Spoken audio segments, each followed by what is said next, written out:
Hola Eduardo, buenos días. Aquí Rebeca y Gabriel, vamos a conversar con usted en Ciudadano News. ¿Cómo está? Buenos días, ¿cómo están? Muy bien, el placer de saludarlo. Lo primero que quiero preguntarle... sí, Eduardo, perdón. Es mutuo, decía. Ah, bien, que no lo escuché, perdón. ¿El Consejo de la Magistratura designa, controla y remueve los jueces? Bueno, el Consejo de la Magistratura designa, controla e inicia el proceso de remoción de los jueces, porque después hay lo que se llama el jury de enjuiciamiento. Pero el jury no funciona si el Consejo de la Magistratura no promueve el juicio político. Entonces, tiene la posibilidad de designar y de empezar el proceso de remoción. Fundamental, el Consejo de la Magistratura es fundamental. Ustedes saben que fue creado cuando se reformó la Constitución en el año 94. Ahí fue creado precisamente para sacarle al Congreso, porque antes el juicio de destitución de los jueces lo hacía el Congreso, y en definitiva no había un organismo de contralor. Pero para sacarle al Congreso políticamente esa función y que la haga un consejo con un jury que está especializado para llevar adelante un juicio de destitución de los jueces. Eduardo, bajo esto que usted acaba de explicar, ¿a usted le parece sano que el presidente de la Corte Suprema de la Nación sea el presidente del Consejo de la Magistratura? Sí, es sano. ¿Por qué? Porque la Corte está representada por esa sola persona. Y que además es lógico que el Poder Judicial tenga representantes. ¿Por qué? Porque según la Constitución, el Consejo de la Magistratura debe ser multisectorial.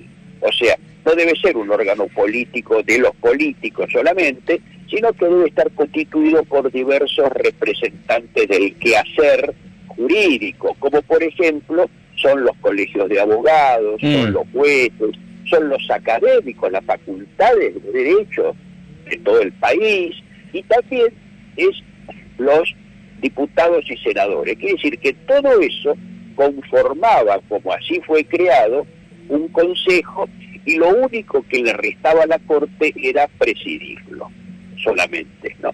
Pero creo que la Corte que es el organismo más importante que hay en el país, el tribunal máximo para dirigir la jurisprudencia de los tribunales inferiores, me parece que era importante que también estuviera representado en ese consejo, y obviamente la presidencia, que al solo servía para convocar, para fijar el temario, pero la presidencia obviamente solo tenía voto en caso de empate en ese aspecto. O sea, ahí valía el voto del presidente, si no se iba a perder entre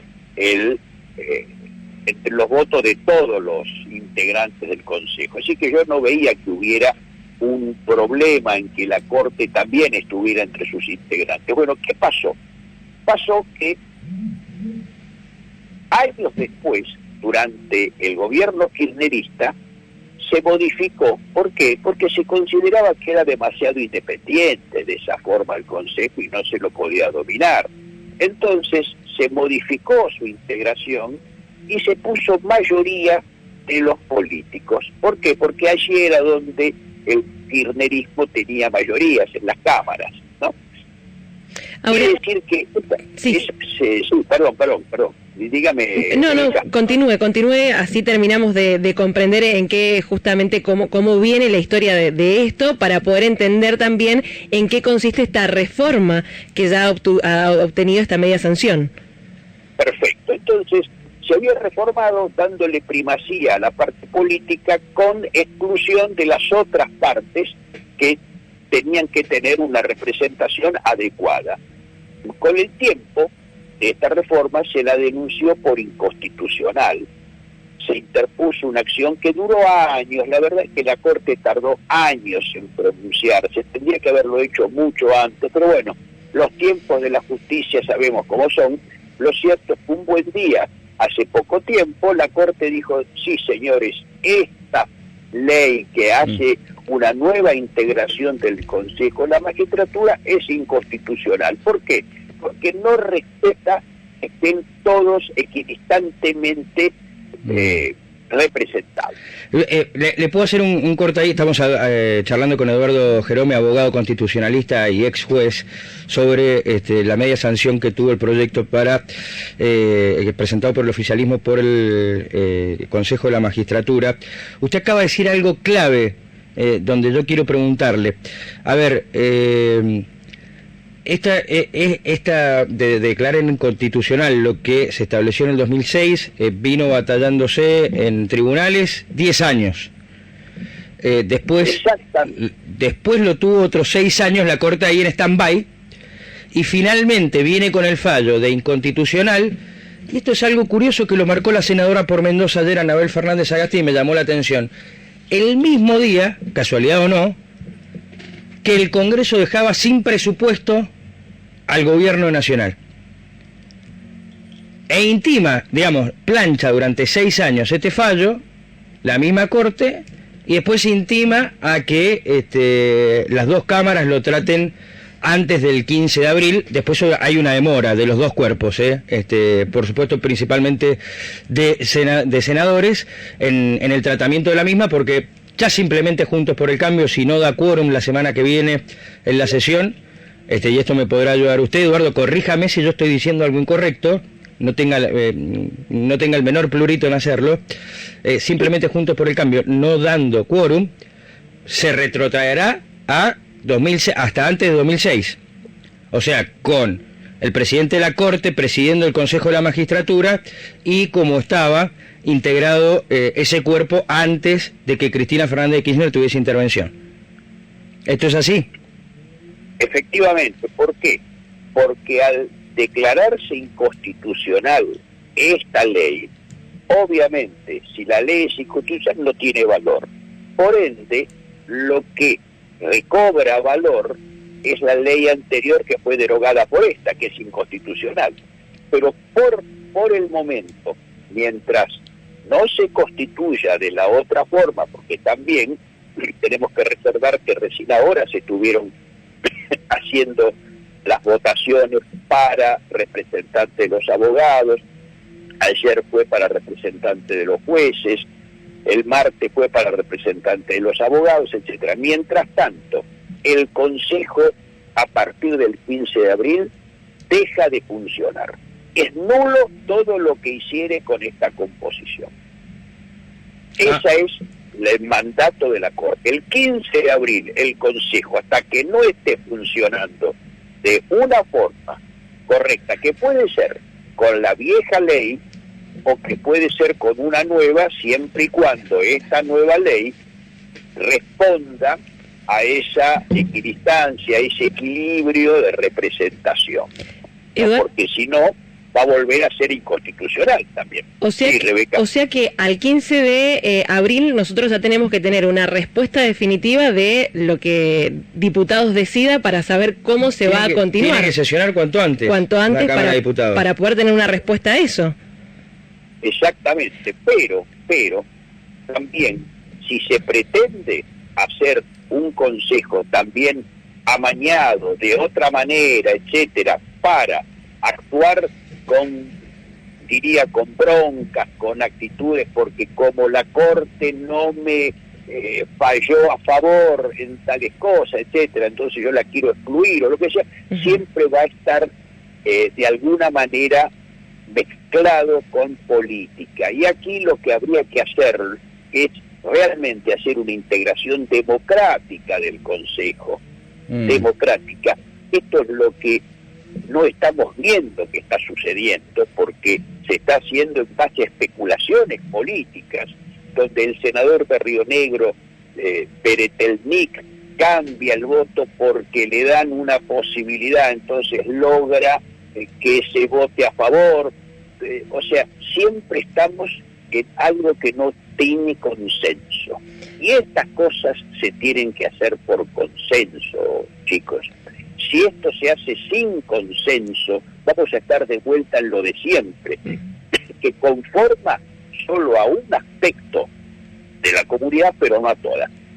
Ahora, apelando justamente a ese consenso del que usted habla, y esto que nos comentaba que ya se habían elegido a abogados, también a algunos representantes de jueces, se eligió también para el Consejo a una jueza que es independiente y que no corresponde a lo que es al gobierno oficialista, ¿no? ¿Esto qué significa?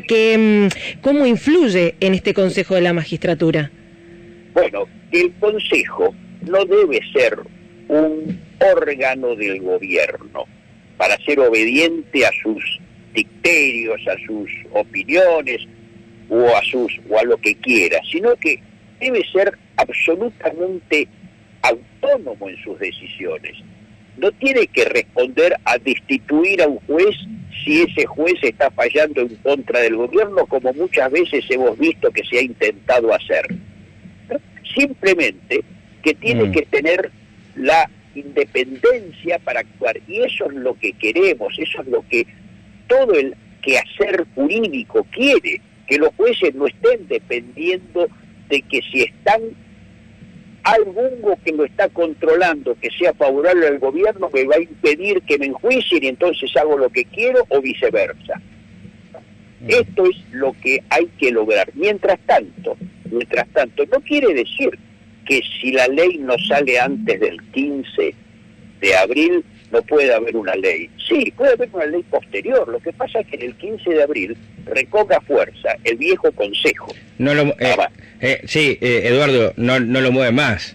Si ya el 15 de abril recobra fuerza el viejo Consejo, no lo mueve más, es difícil. Pero además el viejo Consejo era un consejo que tenía representación de todos los sectores. Ahora, no tendría que haberse removido nunca eso. Sí, ahora se removió solo por una cuestión política. Yo lo entiendo y le agradezco tanto que no solo a nosotros, a Rebeca y a Gabriel, quien le estamos hablando, Eduardo Jerome, sino a quienes nos están escuchando, porque mucha gente, yo escuchaba o leía en las redes sociales que dicen, este no es un tema que le importe a la mayoría de los argentinos y al ciudadano de pie. Yo les puedo asegurar que sí. Lo que pasa es que no está bajado el tema para el ciudadano. Bueno, y eso es lo que está haciendo gentilmente Eduardo en este espacio aquí en Metaverso con Ciudadano News.